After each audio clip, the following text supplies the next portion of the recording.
You can follow Ian Rapoport on Twitter at Rapsheet, and he joins us now. Ian, before we get to Urban Meyer, I brought up something in the first hour that I don't know if the NFL would consider taking away the final regular season of games to have everybody have that opportunity to get ready for the playoffs. Is there anything drastic that's on the table here with COVID? No, I mean, to me, it seems like what the drastic things are over, right? Like last week was pretty drastic, and it was a lot of flashbacks from last year. A lot of, is this game going to be rescheduled? What's it going to mean? When are they going to play this? Everyone's on short rest. Teams are unhappy. COVID ruining everything. Like that felt like, that like Thursday, Friday last week felt like last year, and I had like heart palpitations. It was not fun because last year sucked.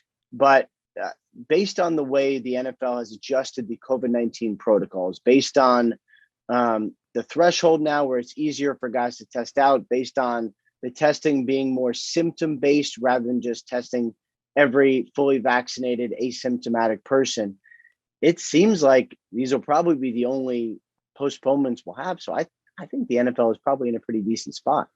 I just didn't think it was fair to the Eagles that the Washington football team didn't take care of business. And now you're going to put that on a Tuesday, and then you're going to make the Eagles play on Saturday? Yeah. I mean, I hear you, but do we know that the Washington football team didn't take care of business? Like that's kind of my response, I guess you would say, is like, it's COVID. It seems to be transmitting way faster than anyone imagined. And I don't know that anyone did anything wrong. Like, I haven't heard that Washington didn't follow the protocols. I mean, remember, for fully vaccinated players, there are no masks in buildings. It could literally be one guy going to see his family or someone's wife or something testing positive, bring it into the facility, and that's that. Like, that's, so I don't know they did anything wrong. I don't know that the Browns did anything wrong. I think it's just COVID, and COVID sucks. When did you get word that Urban Meyer wanted to or would allow to have you ask him questions? So it was actually a little surreal, I have to say. So you always check in, you always call, it's always worth it, right? So when I got the feeling that things were going bad, I got the feeling that he might get fired. I reached out, heard nothing. And then I called on Friday morning, just doing my due diligence. You never know, maybe he wants to talk. So I call him, nothing, no response. I text him, I said, like, hey, it might be a long shot, but I'd love to talk to you if you want to talk. So he calls me back and he says, hey, yeah, I'm really disappointed. It's frustrating. I love Jacksonville. And I kind of stop and I'm like, can I interview? Is this an interview? Because he started in like it's an interview. And I'm like, can I interview you? And he was like, what did you have in mind? I'm like, getting your feelings on getting fired. And he was like, all right. And then I was like, can I record you? Because I didn't want to screw up any of the quotes. And he's like, that's fine. So then I have an app on my phone, which I haven't used in a while.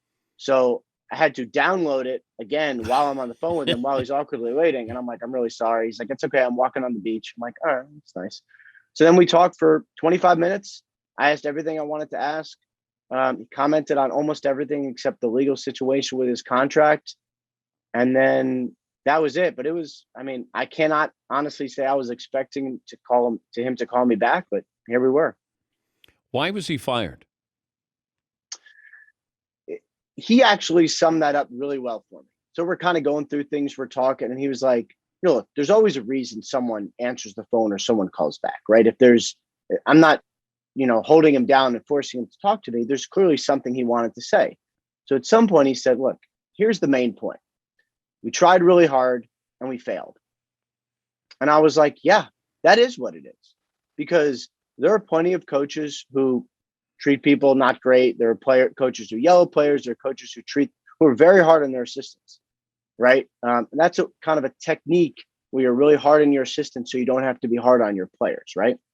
In the end, he wasn't a good enough football coach because had he been better, then we wouldn't be in this situation. All this stuff would have been just kind of stuff, but like he kind of stopped being an X's and O's coach several years ago. He's more of a culture builder. He's more of a CEO type coach.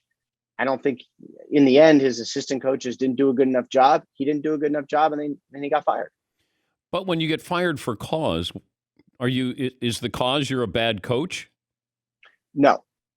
Although, no, I'm not going to. Anyway, I'm not going to say what I was going to say.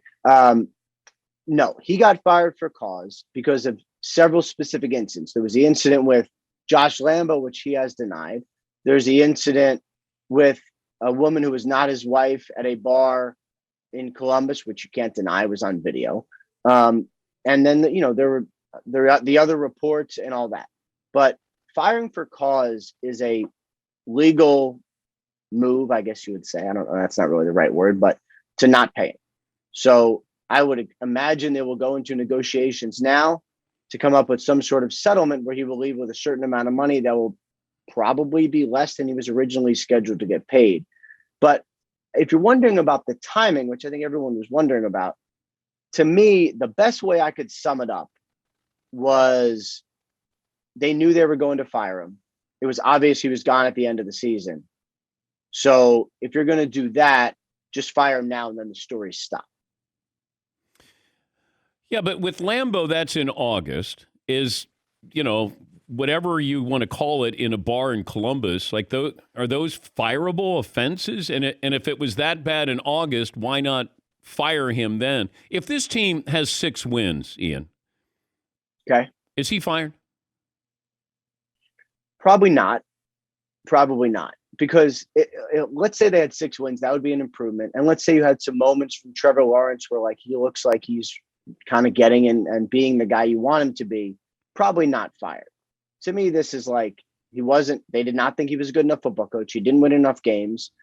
And then there was all the other stuff. So it's like, let's just do this now. We get the stories to stop, fire him for cause. And then, you almost always in this situation, you settle. I mean, even John Gruden settled, right? So with the Raiders, not with the NFL. So I think that's kind of the situation here is just do it now, make this bad story stop and start the process of replacing him. Get the feeling Urban wants to coach again? I didn't get that feeling. He said to me that, he was kind of going through it and I could sort of see his mind churning a little bit. He was like, I had the perfect life before this, and then Shad recruited me and he meant so much to me, and he really did have the perfect life. I mean, not all TV jobs are the same.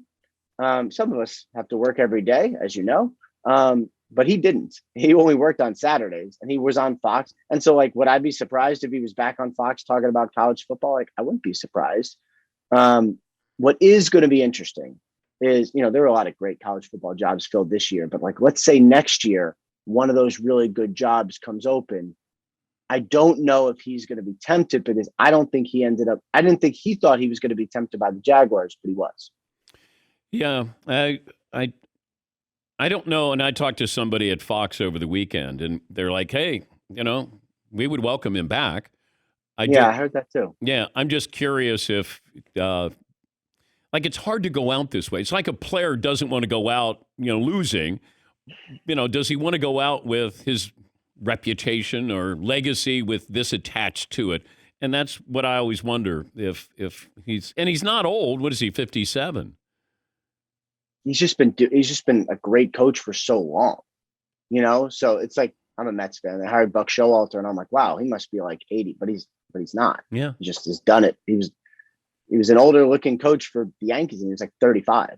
So I don't know the answer to that question. I know this didn't leave a great taste in his mouth. And I was surprised at how much he talked about just failing. Like it was very matter of fact. Sometimes you sort of feel like during interviews, and I'm sure you've been through this, you feel like you sort of have to dance around some things. Like this wasn't that at all.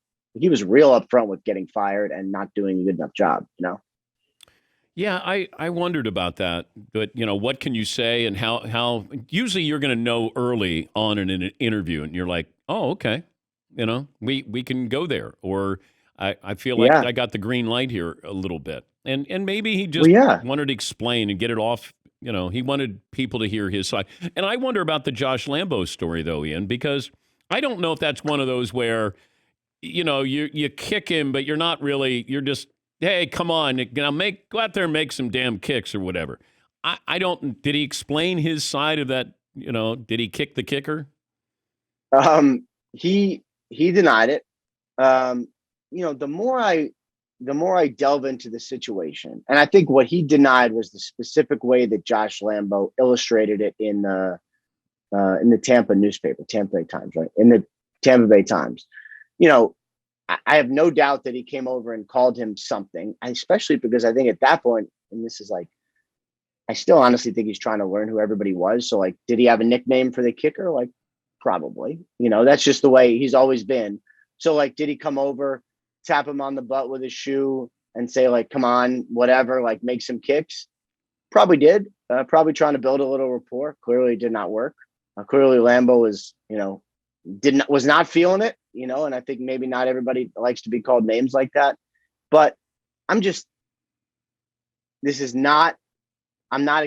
not explaining it away. This is not that. I'm just saying logistically, if you kick a player and it's during stretching and there's media there and there's fans there and everyone is watching and other players, I just imagine there'll be some larger reaction than everyone finding out a couple months later.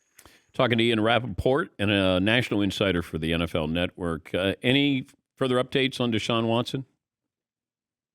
No, he is languishing on the active roster. He is inactive. The next legal checkpoint, I believe, is depositions, which should be in February or March, unless the cases get settled. And, he was not traded to the Dolphins because he was not able to settle his 20-plus cases.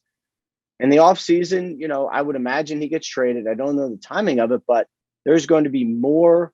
The whole offseason is going to be about quarterbacks. Like last offseason was, this is going to be the offseason I think we were supposed to have, because we could have several big-time guys on the move. I think he does get on the move. And so many teams need quarterbacks in a draft where you're going to get some, but you're not going to get all the answers. Is Baker Mayfield playing tonight?